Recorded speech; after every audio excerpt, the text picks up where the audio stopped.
What's up, everybody? Today I'm here to talk about Thor, Love and Thunder. So this will be my review. I'll first start with no spoilers, just my overall thoughts. When I do get to the spoilers, because I will discuss them, I will let you know just in case if you haven't seen it yet. So without further ado, let's just talk about this movie. Well, it has been out for a whole weekend now, so hopefully you had a chance to watch. But if you didn't, first let's just talk about my overall thoughts. Well, first and foremost, great music, great choice of music. But however, I gotta say, if you are one of those fans that did not like the latest Thor Ragnarok, I don't see you liking this, because it's not only directed by Taika Waititi, the same director, but it carries on the same comedy tone, which I think a lot of people had a problem with it. And I think for this movie it kind of worked. I mean, the director even described this film as a rom-com, and it is a little bit of that, but it's also sort of like a parody of Thor, and I think not everyone's going to be happy with that. There is a lot of scenes that is just like absurdity, and it's just beyond, like, really like dumb, stupid, and I think to me it only worked because of Chris. I think he has great comedic timing, you know, not every actor can do that. He was great. I was actually very happy how they portrayed the original Thor here. You know, the movie starts off like just we understanding a little bit about his journey. I mean, if you saw what happened in the latest Marvel film, he was off with the Guardians. So we do start off the movie with the Guardians, and those scenes are hilarious to watch. I do like the interaction. Really enjoy that. I also enjoyed the mighty Thor, played by Jane. Not played by Jane, but Natalie Portman, and I do love her. I think she's great as an actress, and I was very scared of how they handle this situation. Usually when you bring in a female superhero, not everyone knows how to write it, but I was pleasantly surprised here. I mean, I think most of it really worked. My favorite thing is that I think Jane was more like she acted like a partner to Thor, and that's one of the things I really liked. So she was not I enjoyed that she was not like, I'm better than you because I'm a girl, I'm superior, things like that. I was concerned that they would sideline Thor, but I did not have that feeling. I really felt like they were partners. They were actually helping each other, and the way that she becomes the mighty Thor, I actually really enjoy too. And if you are familiar with the comics, I would say that this kind of follows the beats from the comics, pretty much. I mean, a lot of it, but not all of it. So not every single thing happened exactly how it happened in the comic, but overall they were pretty faithful to the comics. Valkyrie is back, and she was a character she's not my favorite character, and she was more of the sidekick here. You know, the story was really mostly focused on Jane and Thor, and I really liked that. And I think she was more likable in this film than she was in the other one. So I'm fine with it that she's more like a side character. Like I said, the soundtrack was pretty great. That the movie also had great visual effects and fight scenes that really worked. It was engaging, and obviously I cannot forget to talk about Christian Bale. He is the villain Gore, and I mean, the best thing in my opinion was he looked like it didn't look too much CGI. It was more like practical makeup and all of that. So his portrayal of the character was interesting. His motivation was interesting as well. And to be quite honest, I think when Gore was on scene, those were the parts where the movie was a little more serious. However, for my own personal taste, I would have toned down the comedy a little bit more, because it was just a lot of parody, a lot of like dumb stuff that was happening. I'm not like 100% fan of those kind of stuff. I like funny moments, but not like a parody per se. And a lot of it does feel like it's a parody of Thor. And that's maybe one of the things that the fans might not like. But like I said, because of Chris, it worked. We also have 2 end credit scenes, so if you are, you shouldn't just leave after, because those scenes, they are actually very important. I mean, they're not just stupid scenes. You should watch them. A mid-credit scene and another one at the very end. And like I said, I will be wrapping up the non-spoiler part just by saying that this was definitely like those fun, dumb, fun, entertaining films.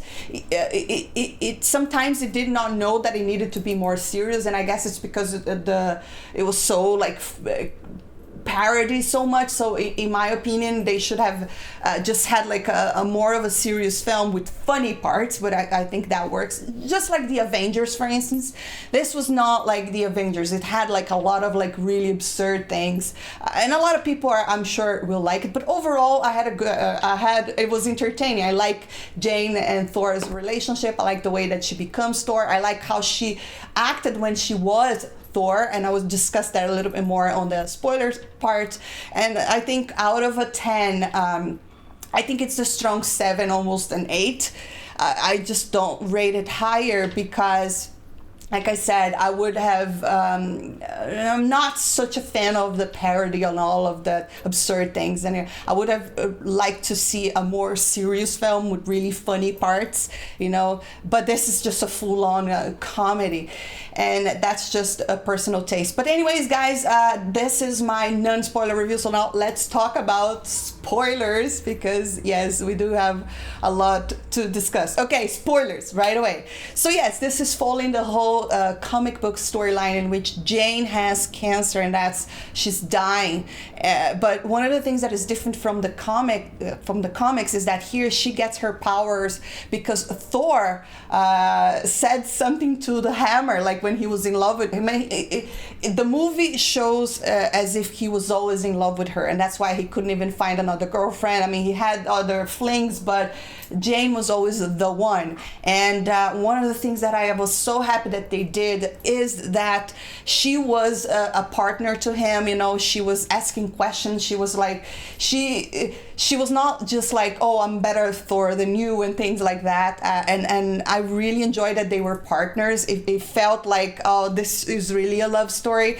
There was a montage that tells a little bit how they split up and what happened when they were together, and I thought that was really nice.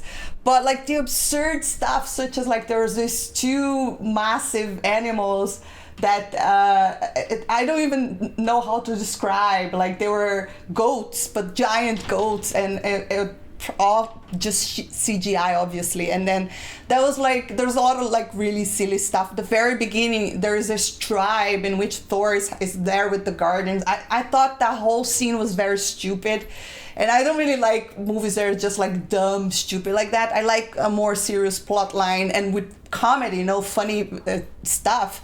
But like I said, it was entertaining. Chris was just great. I really enjoyed his performance, and we get to see Zeus. We are introduced to Zeus. Not only that, but Chris ends up killing him with his own thunderbolt. That was insane.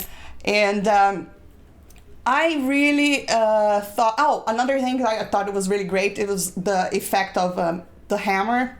It shatters into thousands of pieces, and it just goes back and it was just really great to watch that. But anyways, another thing that is a little bit different is that towards the end, Jane dies just like in the comics, but she is not brought back, at least not right away. In the comics, I think Odin gives her life back or something. I don't fully remember.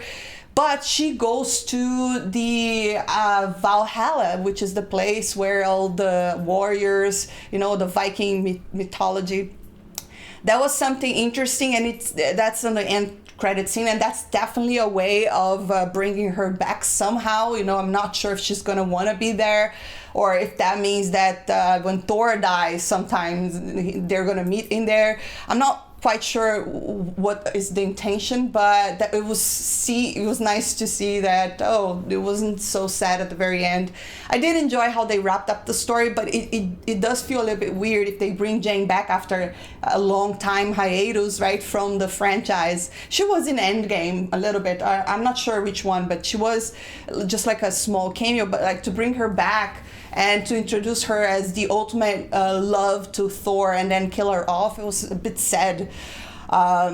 that's because I personally like Natalie and her portrayal. I thought she was great as the mighty Thor. I think it was really cute, that relationship. I love that she loved him. She was, that giggly thing that when she looks at him, I think that was really awesome and pretty realistic. Come on, I mean, if you dated the God of Thunder and you look like Chris, I think everyone would look at him and giggle like that. There's a great scene in which Zeus flicks, and that's also spoiled in the trailer, and he's like naked and everyone is just like passing out. That was hilarious. I really like, there's a lot of really good things. Overall, I think my biggest complaint is just a lot of parody. I'd rather this being more of a serious film with funny parts. You can still make a comedy that is not a parody, but this was more like a parody. Christian Bale had a great motivation, to start killing all the gods.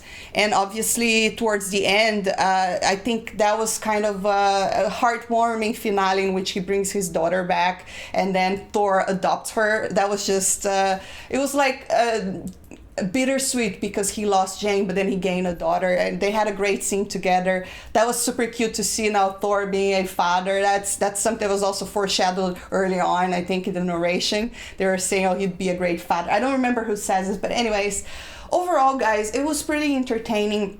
There's just one more end credit scene that I cannot forget to talk about. That Hercules is introduced, and I'm not sure if you know, but he's supposed to be one of the Avengers, I think, in the future. So that's a huge deal that he's introduced here. And not only he's introduced, Zeus is actually not dead. He's back, and I don't think he's happy with Thor. But that's one of the things that it's more towards the future. I give Thor Love and Thunder a strong 7, maybe 7.5. I would have rated it higher if it wasn't such a parody, because I'm not a huge fan of that. But overall, pretty entertaining film, great action scenes, great music, great chemistry between Jane and Chris. They did a great job. And that's it, guys. That is my review. If you enjoyed this video, don't forget to hit that thumbs up, subscribe for more, and I'll see you next time. Bye!